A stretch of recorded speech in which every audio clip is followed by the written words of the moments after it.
Assalamualaikum warahmatullahi wabarakatuh. Alhamdulillah. Innal hamdalillah nahmaduhu wa nasta'inuhu wa nastaghfiruh wa na'udzu bihi min shururi anfusina wa min sayyiati a'malina. May yahdihillahu fala mudilla lahu wa may yudlilhu fala hadiya lahu. Asyhadu an la ilaha illallah wahdahu la syarika lahu wa asyhadu anna Muhammadan abduhu wa rasuluh.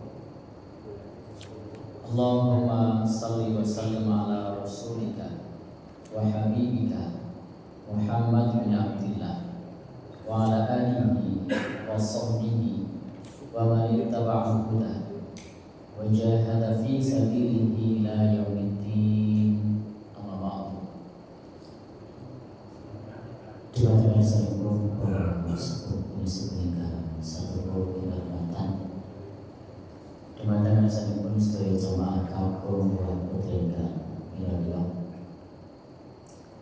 pertama-tama kita panjatkan puji dan syukur kehadirat Allah Subhanahu wa taala. Alhamdulillah, di kesempatan kali ini Allah masih memberikan kepada kita rahmat dan hidayahnya. Kita bersyukur kepada Allah Subhanahu wa taala kita dapat menunaikan kewajiban kita, kewajiban salat maghrib bersama. Yang kedua, setelah bersyukur kepada Allah, salawat dan salam semoga tercurah pada Nabi kita Nabi Muhammad sallallahu alaihi wasallam sebagai uswah hasanah kita, teladan terbaik umat manusia sepanjang zaman. Adapun yang ketiga, kita lanjutkan, kita akan membaca bab yang terkait dengan ibadah kurban. Bab ini di kesempatan yang lalu sudah kita baca, dan di kesempatan ini kita tinggal melanjutkan saja. Kemarin sudah kita baca tentang hukumnya, siapa yang disunahkan, kemudian berapa harta yang termasuk kategori sunnah untuk berkorban. Kemudian juga sudah kita sampaikan bagaimana pandangan ulama yang mewajibkan bagi yang mampu, dan juga berapa kriteria mampu. Tapi pada prinsipnya ibadah kurban ini adalah sunnah yang diajarkan untuk kita umat Nabi Sallallahu Alaihi Wasallam untuk bisa mengikuti pengorbanan Nabi Ibrahim alaihissalam, seorang nabi yang cintanya, pengorbanannya itu sangat luar biasa ketika menegakkan tauhid untuk menyembah Allah Subhanahu wa taala. Baik, Bapak dan Saudara, kemarin juga sudah kita baca tentang kriteria hewan yang digunakan untuk berkurban. Intinya agar hewan tersebut tidak, hewan yang dibolehkan untuk berkorban itu tidak cacat. Cacat yang tidak boleh hanya 4, masih ingat ya? Yang pertama, buta jelas butanya. Kalau butanya tidak jelas boleh. Mata terlihat putih, tapi kalau makan tidak ketinggalan. Kalau makan tidak pernah hiru. Kalau jalan orang nubruk-nubruk, maka ini buta yang tidak jelas. masih boleh. Kemudian yang kedua, pincang yang jelas pincangnya. Kalau pincangnya tidak jelas masih boleh. Jadi kalau pincangnya tidak jelas itu masih boleh. Maka tidak mengapa kalau pincangnya tidak jelas. Baik Bapak Ibu yang berbahagia dirahmati Allah Subhanahu wa taala, maksudnya pincang yang tidak jelas itu kakinya nampak bengkok atau diangkat, tetapi kalau berjalan bisa bersama dengan yang lain dan tidak ketinggalan, itu masih boleh. Yang tidak boleh lagi yang sakit, jelas sakitnya. Kalau sakitnya tidak jelas masih boleh. Jadi sakit yang tidak jelas masih boleh. Maksudnya bagaimana? Sudah disembelih ternyata hatinya rusak. Maka tadi sebelum disembelih kita tidak tahu kalau hatinya rusak. Maka ini namanya sakit yang tidak jelas masih boleh. Kemudian kurus, ini juga tidak dibolehkan.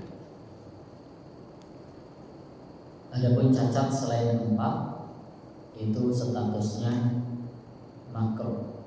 Kalau cacatnya selain 4 itu makruh. Contohnya apa selain 4? Contohnya adalah tanduknya patah. Ini termasuk yang makruh. Tanduknya pecah. Dan pandangan Imam Abu Hanifah, Imam Syafi'i dan jumhur ulama berpendapat bahwa hewan yang pecah tanduknya apapun bentuknya sah untuk kurban. Sedangkan Imam Malik memakruhkannya.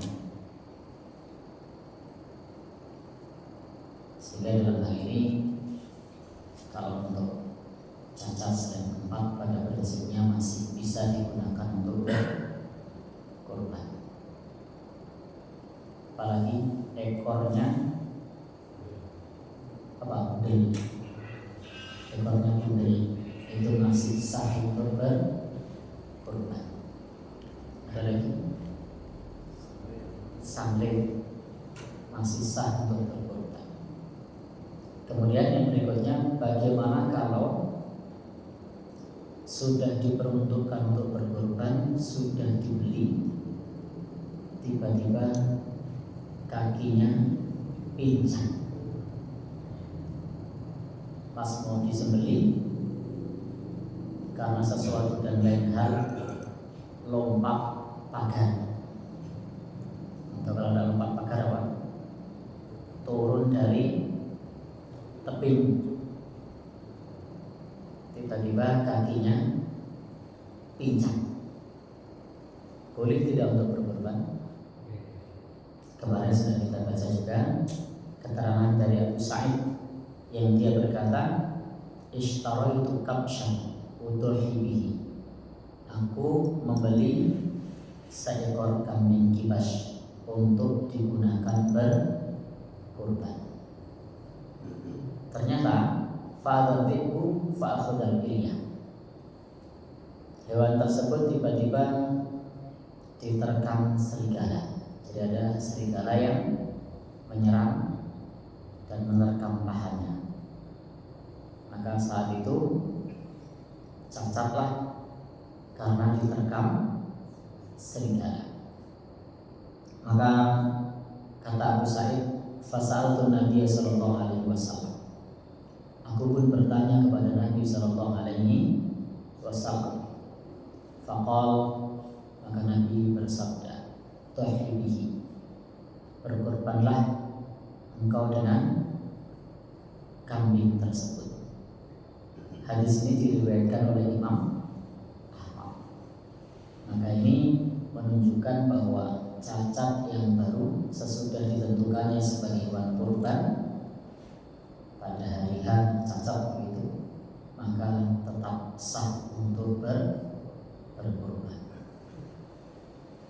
Baik, Bapak dan ibu-ibu yang berbahagia dirahmati Allah Subhanahu wa taala, ini terkait kriteria hewan kurban dan boleh pula berkurban dengan betina. Kurban dengan betina boleh menurut syariat, tetapi tidak boleh menurut negara.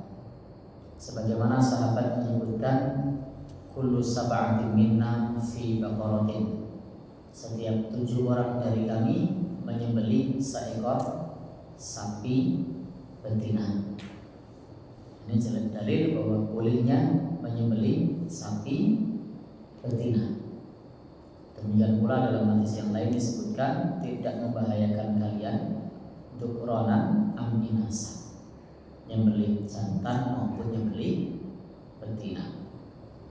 Tetapi dalam aturan negara kita ada undang-undangnya, larangan menyembelih betina.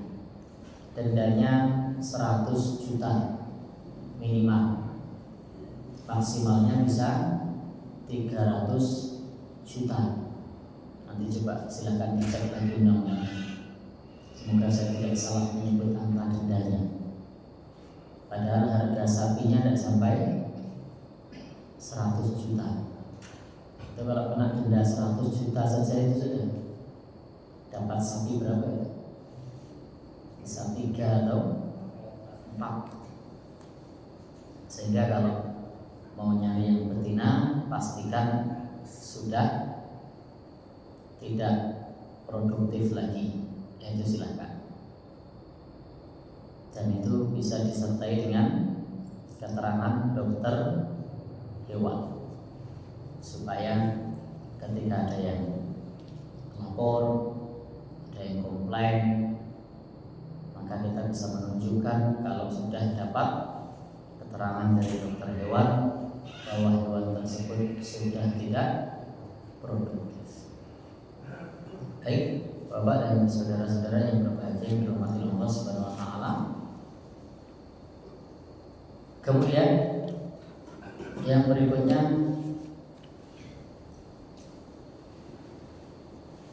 yang terkait dengan membagi daging kurban serta menyimpannya. Termasuk di sini akan kita baca pula tentang jual beli yang terkait dengannya. Jual beli yang terkait dengannya. Baik, kita baca dulu.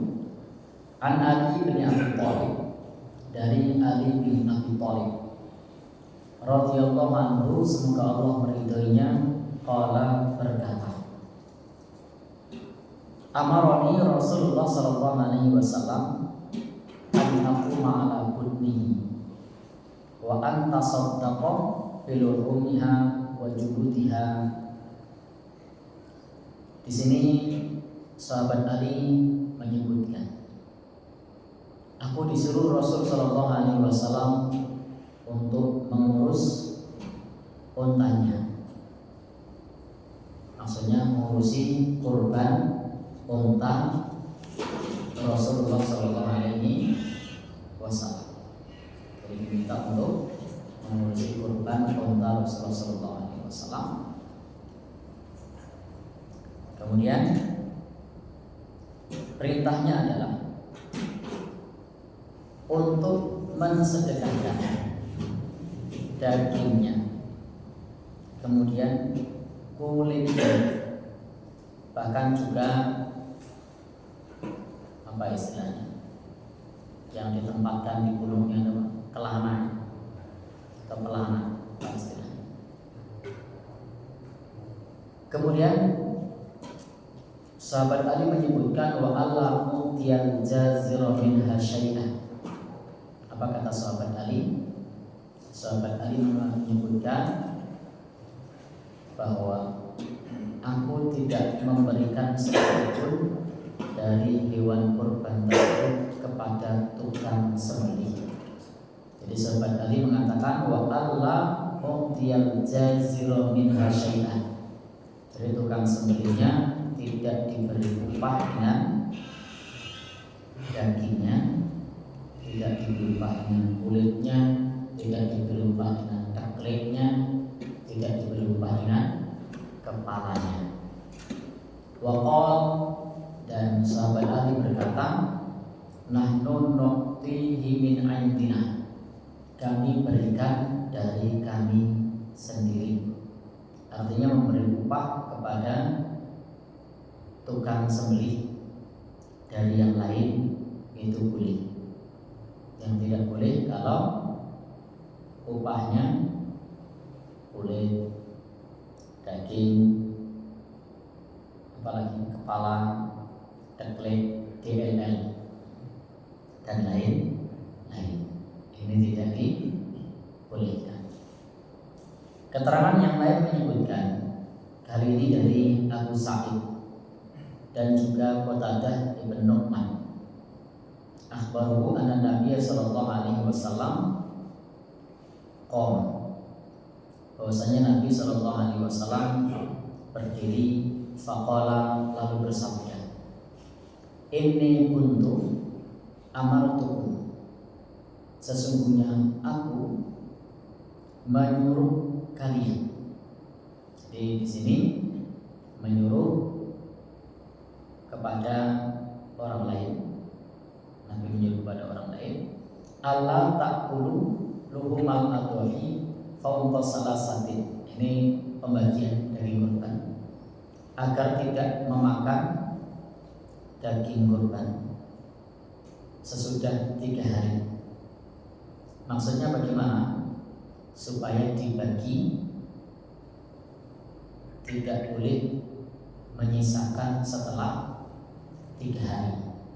Dalam hadis yang lain, fala yusbihanna ba'da salisa, jadi tidak boleh menyimpan lebih dari 3 hari. Itu dalam situasi paceklik, dalam situasi paceklik yang kurban sedikit. Ini perlu saya sampaikan dulu, khawatirnya nanti video saya dipotong. Nah, nanti repot. Ya. Jadi tidak boleh menyimpan lebih dari 3 hari dalam posisi paceklik atau yang berkurban sedikit. Maka kalau posisi yang berkorban sedikit, kita bisa teladani Nabi agar tidak menyimpan lebih dari 3 hari. Tetapi ketika posisinya sudah makmur, Nabi menyampaikan fakulu minhu ma syi'tum, maka makanlah sesukamu. Wala tabi'u luhumal hadyi, jangan kamu jual daging kurban itu. Wal adhi, jadi daging hadyu atau daging kurban tidak boleh dijual. Silakan dimakan, tidak boleh dijual. Wa kulu, dan makanlah. Wa tasaddaqu, dan sedekahkanlah. Wastamta'u bi juludiha, dan ini juga diminta untuk mempergunakan kulitnya. Wala tabi'uha, dan jangan kamu jual kulitnya. Wa in at'amtum min luhumiha syai'an fakulu anna syi'tum, sekalipun sebagian dari dagingnya itu kamu berikan, maka makanlah sesukamu. Maka ini jelas larangan menjual dagingnya, larangan menjual kulitnya. Pensyarah kitab ini memberikan penjelasan bahwa ketika berkorban, tukang sembelih itu tidak boleh diberi sedikit pun dari daging korban tersebut sebagai upah. Jadi bukan tidak diberi, tetapi yang dimaksud adalah di sini tidak boleh diupahi daging, tidak boleh diobahi kulit. Jadi bukan tidak diberi di sini, bukan berarti terus tidak diberi sama sekali, bukan. Tapi di sini yang dimaksud adalah sebagai upah. Baik Bapak dan Saudara yang berbahagia dirahmati Allah Subhanahu wa taala, sehingga ketika pemberian disebabkan menyembelihnya itu, atau pemberian disebabkan bantu-bantu itu, maka itu tidak dibolehkan. Imam Al-Qurtubi menyebutkan hadis ini menunjukkan bahwa kulit hewan kurban tidak boleh dijual. Jadi tidak boleh dijual. Dan para ulama juga telah sepakat bahwa daging kurban itu tidak boleh dijual. Maka begitu jugalah kulitnya. Maka pernyataan Nabi memerintahkan untuk memanfaatkan kulitnya dan jangan dijual menunjukkan memang dipersilakan untuk dimanfaatkan, bukan untuk transaksi jual beli. Baik Bapak dan Saudara. Lalu kemudian terkait pembagiannya, kita lanjutkan lagi, hadisnya tadi belum selesai. An Aisyah qalat, ini dari Aisyah. Semoga Allah Subhanahu wa taala meridai beliau. Jadi dari Aisyah, semoga Allah Subhanahu wa taala meridainya. Di sini disebutkan bahwa Rasul Shallallahu Alaihi Wasallam bersabda. Ini suatu saat Rasul ada di sebuah desa yang di situ Rasul Shallallahu Alaihi Wasallam bersabda, "Iddakhiru thalatha, thumma tasaddaqu bima baqiya." Rasul menyebutkan, simpanlah sampai 3 hari, kemudian sedekahkanlah yang tersisa. Jadi kalau 3 hari tidak habis, semua dibagikan. Ini pernyataan dari Nabi Sallallahu Alaihi Wasallam. Falamma kana ba'da dzalika qalu, kemudian setelah tahun berikutnya Rasul Sallallahu Alaihi Wasallam ditanya. Tahun berikutnya Rasul ditanya, "Ya Rasulullah, innan nasa," wahai Rasulullah, sesungguhnya orang-orang yattakhiduna astiyata min duhayahu wa yahmiluna fihal. Di sini disebutkan bahwa di Rasulullah Sallallahu Alaihi Wasallam pada saat itu ditanya oleh para sahabat, wahai Rasulullah, orang-orang yang membuat tempat air dari kulit kurban dan diisinya dengan samin. Samin ini apa ya, semacam minyak. Maka bertanyalah Nabi, "Wa ma dzaka?" Apa itu? Jadi ditanya oleh Nabi, apa itu? Lalu mereka mengatakan, "Nahaita antuk kalluhumal nahaita antuk kalluhumul adhi ba'da salasin." Lalu kemudian mereka berkata kepada Rasul Sallallahu Alaihi Wasallam, wahai Rasul, apakah engkau melarang makan daging kurban sesudah 3 hari? Maka kemudian Nabi mengatakan, innama nahaitukum min ajrita fakulu waddakhiru wa tasaddaqu. Maka kemudian aku hanya melarang kalian karena masih ada orang-orang yang sangat membutuhkan. Tetapi sekarang, kata beliau, makanlah, simpanlah, dan sedekahkanlah. Jadi kita lihat di sini, makanlah, simpanlah, sedekahkanlah. Ini pertanyaan sahabat, apakah melarang memakan lebih dari 3 hari? Dan ternyata dijawab oleh Nabi. Pada saat itu Nabi melarang karena masih ada min ajli dafa, masih ada orang yang sangat butuh. Maka untuk saat ini makanlah, simpanlah, sedekahkanlah. Hadis yang lain dari sahabat Jabir, semoga Allah Subhanahu wa taala meridhoinya, berkata, "Kunna la na'kulu min luhumi budnina fawqa salasin minni." Sahabat Jabir berkata, kami tidak pernah makan dari daging-daging unta kami lebih dari 3 hari di Mina. Fawqa salasin Mina, jadi lebih dari 3 hari di Mina. Farakhasalana Rasulullah sallallahu alaihi wasallam. Maka Rasul sallallahu alaihi wasallam memberikan rukhsah. Faqala, dengan berkata, "Kulu wa tazawwadu." Ini untuk hewan hadiah. Makanlah dan jadikanlah perbekalan.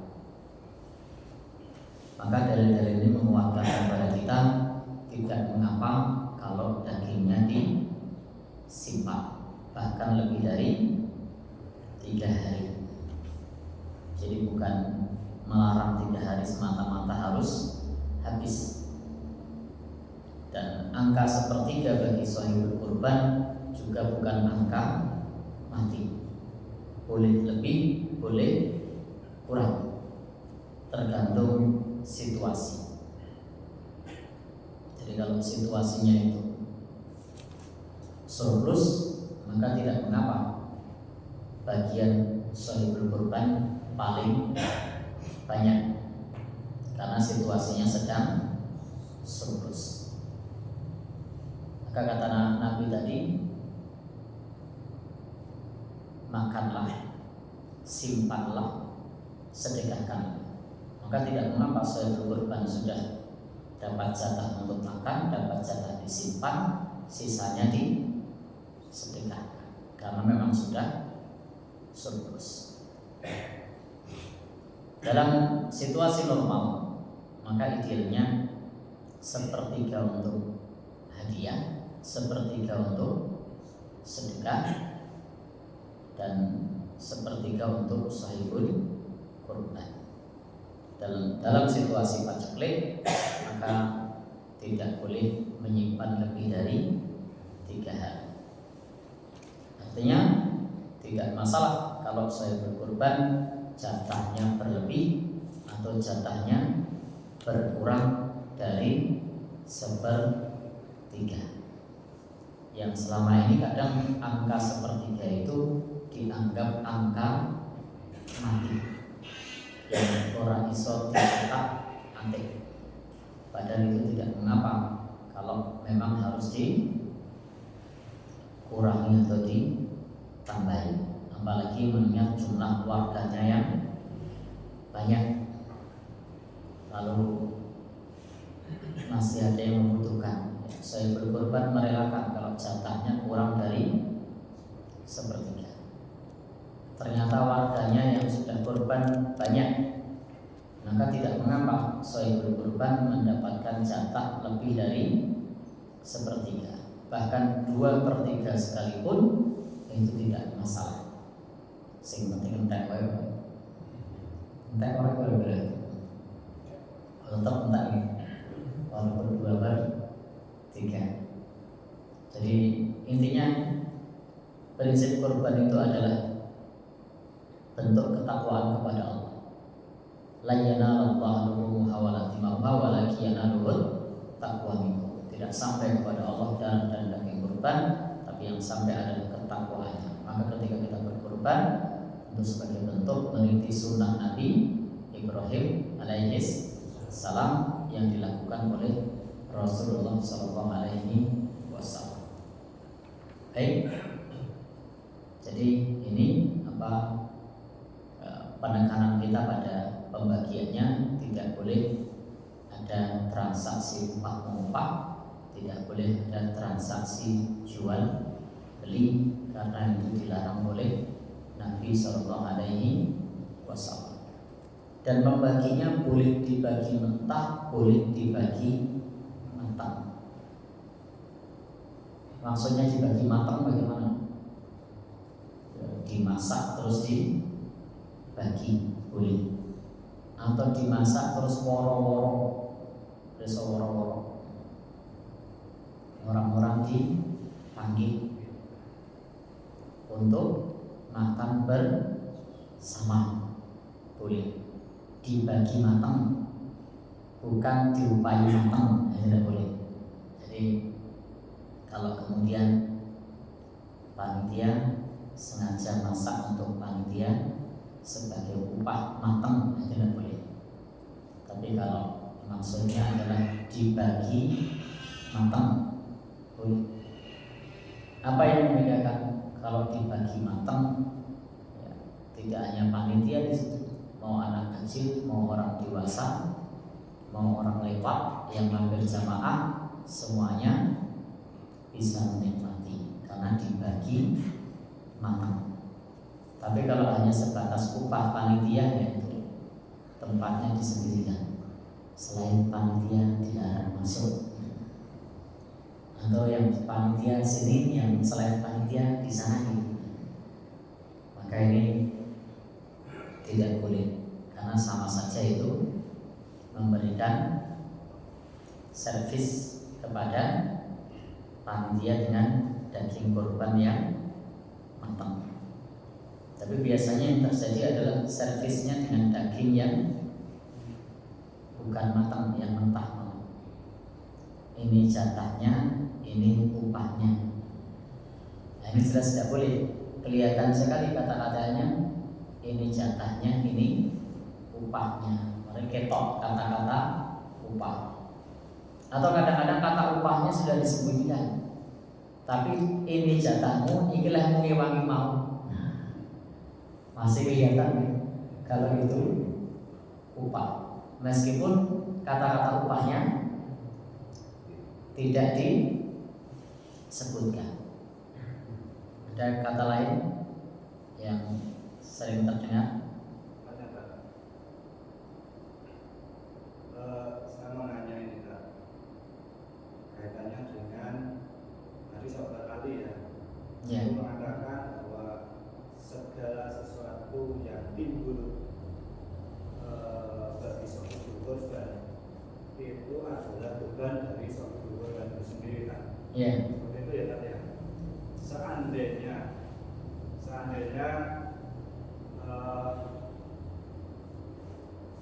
di salah satu tempat itu bisa dibilang sopirnya korban itu sudah turun untuk raga, tapi ternyata di sisi lain ada kekurangan raga itu kan. Bolehkah kita ambil semisal kita kebetulan masjidnya itu kaya, kita biayai dengan sebagian dari infak kita. Semisal karena kita sudah kasihan kalau sudah beli kambing dengan harga sekian juta masih dibebani seumpama taruhlah 25.000, ternyata butuhnya itu 30.000 kan.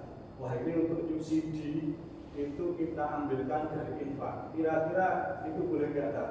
Itu yang pertama. Yang kedua, tatkala pembagian daging itu sepertiga untuk suatu korban, yang 2/3 itu dimasukkan ke panitia. Nah, tatkala nanti sudah selesai, itu saya merasa dari saya pribadi itu ada kata-kata gini kan. Nanti ketua kelompoknya itu memberikan hadiah untuk yang utah, itu kurang lebihnya seperti itu kan.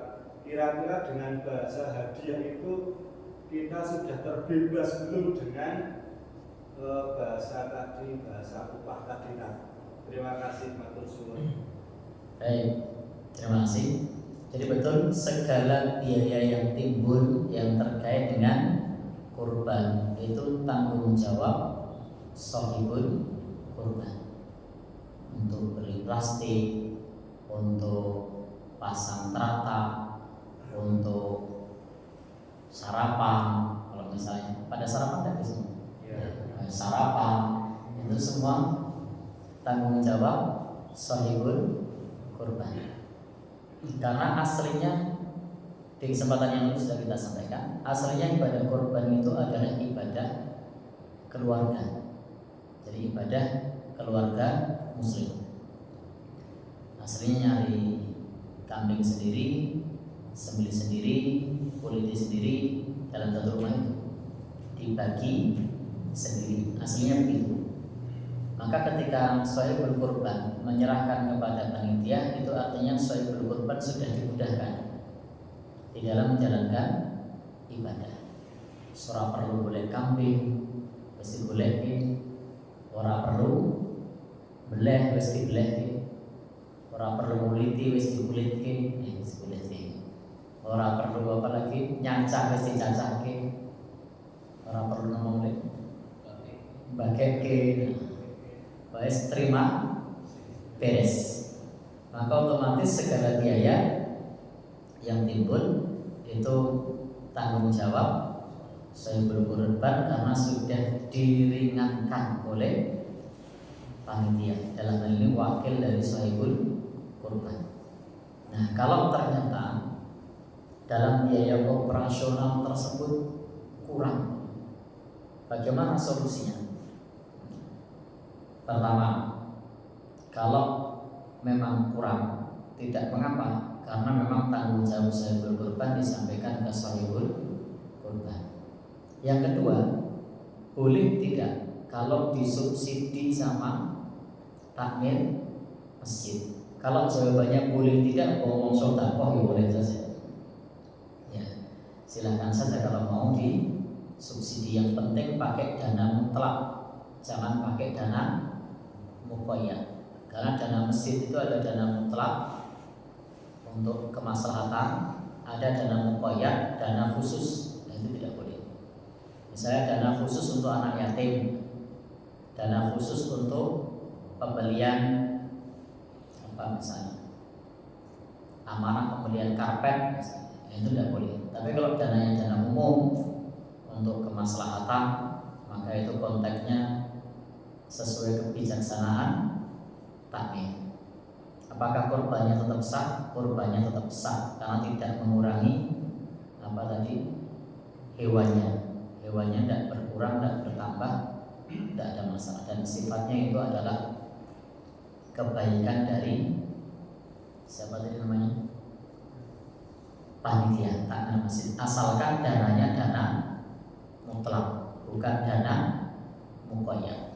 Saya tidak tahu kalau seperti di masjid di sini dananya mutlak atau muqayyad. Mutlak itu dananya umum tanpa keterangan, yang itu bisa digunakan untuk kemaslahatan umum. Tapi kalau dananya itu dana khusus, ada kotak infaknya, ada tulisan dana apa kebersihan, berarti untuk kebersihan. Ada tulisannya dana yatim untuk anak yatim. Tapi kalau umum, maka bisa untuk sesuatu yang sifatnya umum. Tetapi hukum asal harus jelas bahwa itu tanggung jawab siapa? Shahibul kurban. Kalau kemudian tadi ada yang lain yang ikut nyumbang, atau bahkan mungkin dia tidak ikut kurban tapi nyumbang karena untuk kurban dananya orang cukup. Wah, aku nak mau kurban 4 juta tidak cukup dananya. Aku duit sak itu aja aku nyumbang. Bawa kenapa bisa bentuk plastik? Boleh tidak? Boleh. Karena itu konteksnya kurban itu intinya ada di hewan kurbannya. Dana yang lain yang terkait dengan yang lain itu tidak menutup kontribusi bagi yang lain. Begitu gitu. Jadi tidak masalah kalau memang ada kontribusi yang lain selain shahibul kurban di luar hewan apa kurbannya tadi. Itu silakan. Kemudian yang kedua tadi pada saat membagikan untuk panitia itu dengan mengatakan ini hadiah. Pertanyaan saya, dikasihnya satu apa double? Jadi gue untuk bagian sebagai warga, masih dapat bagian sebagai tenaga. Maka ini dari sisi konteks suasana hati itu tidak bisa lepas dari upah. Tapi kalau dari akad, itu akadnya sudah benar hadiah. Tapi dari sisi suasana hati ini orang seller batinnya gue upah. Karena jasa. Iya, karena jasa. Karena terpisah. Kecuali kalau tidak terpisah ya. Jadi tidak terpisah antara apa namanya sebagai warga itu kemudian dijadikan satu dengan hadiahnya itu ini hadiah Pak, dan nanti tidak dapat jatah lagi sebagai warga meskipun mungkin timbangannya luwe. Oke, itu jelas malah hadiah tidak apa-apa karena dia tidak dapat lagi sebagai warga tadi, atau sebaliknya pas sebagai warga dia dapat tapi tidak dapat hadiah lagi. Tapi mungkin saja timbangannya bisa berbeda. Tapi intinya kalau tadi mengatakan bahwa ini adalah hadiah, dari sisi akad itu sudah lepas. Meskipun suasana hati itu ya, gimana Pak? Ada kaitannya. Ya, suasana hatinya gimana kira-kira? Ini suasana hati ya tetap opai, tetap penuh. Meskipun dari sisi akad ucapannya sudah benar, sudah hadiah. Karena memang untuk daging kurban itu jatahnya hanya untuk 3. Sohibul kurban, hadiah, sedekah. Jadi ketika mengatakan ini hadiah, itu dalam konteks akad tidak ada pelanggaran. Tapi nang suasana hati, ini sebenarnya opai ini. Baik. Ya. Jadi intinya memang kadang-kadang dalam fikih itu banyak hal yang kemudian dalam tanda kutip dicarikan jalan keluar. Dalam tanda kutip dicarikan jalan keluar. Contoh lain, bagi mazhab fikih yang tidak boleh jual beli barang najis, lalu mengatakan iki aku orang buku, iki ijole lek nglumpukke.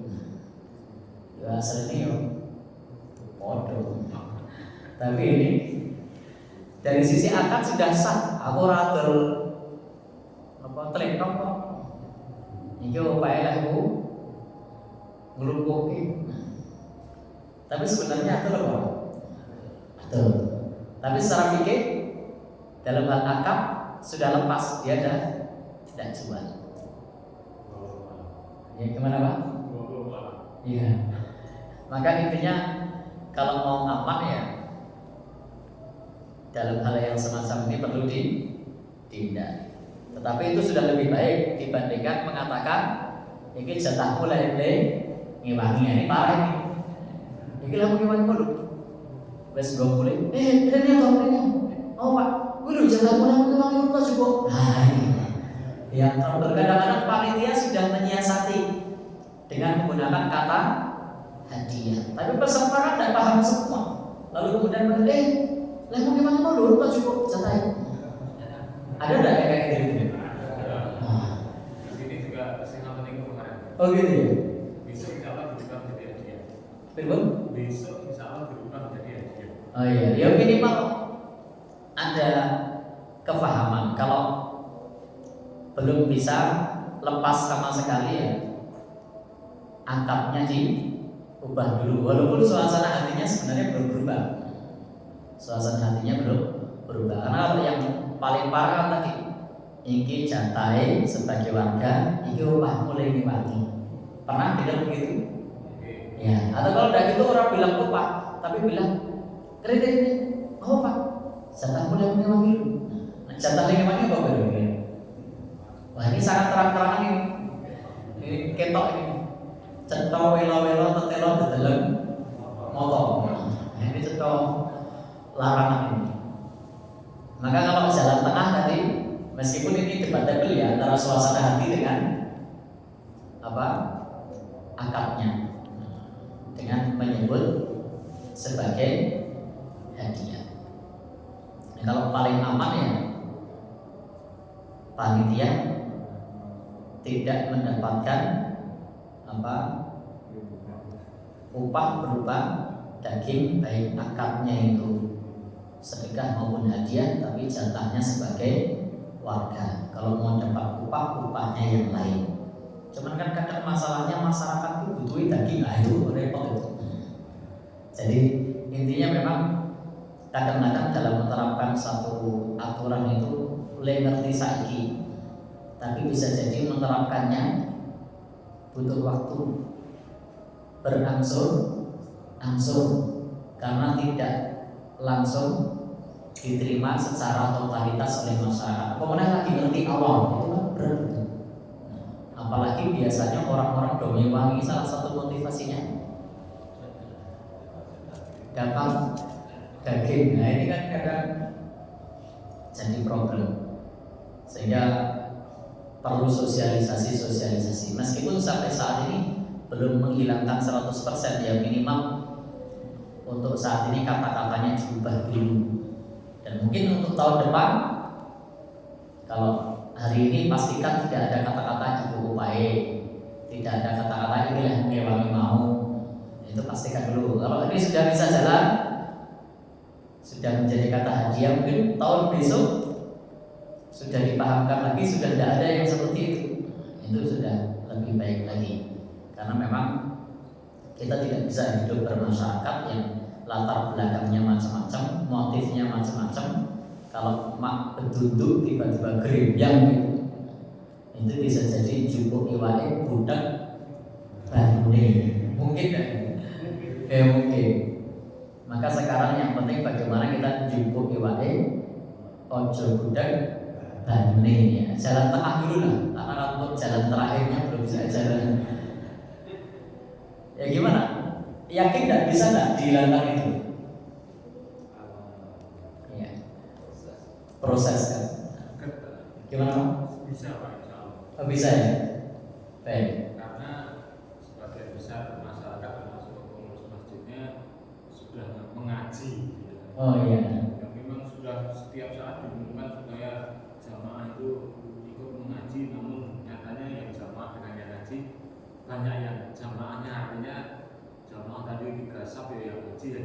Nah, sehingga memang perlu sosialisasi kepada teman-teman masyarakat yang belum mengaji. Iya.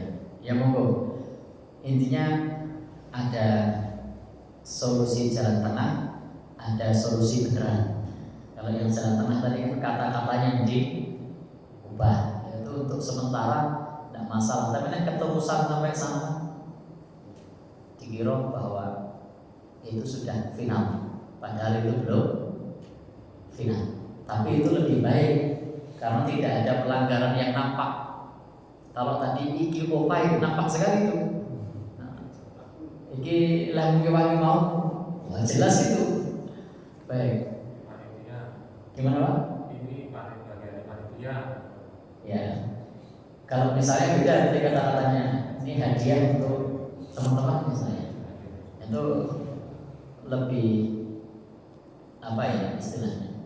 Dari sisi akad lebih aman, walaupun suasana hatinya masih itu audio. Nah, baik. Begitu nih. Intinya monggo nanti di dalam hal eksekusinya, prakteknya itu bagaimana jupuk iwae ojo budak banune. Nah, kalau bisa diterapkan 100% seperti zaman Nabi itu lebih baik. Cuma caranya bagaimana sosialisasi ke masyarakat itu tugas kita semua, PR kita semua, alon-alon, jangan sampai nanti malah bodoh mutu. Begitu nih. Nasrul minallah wa fathun qarib wa basyiril mu'minin. Subhanakallahumma wa bihamdika asyhadu an la ilaha illa anta astaghfiruka wa atubu ilaik. Assalamualaikum.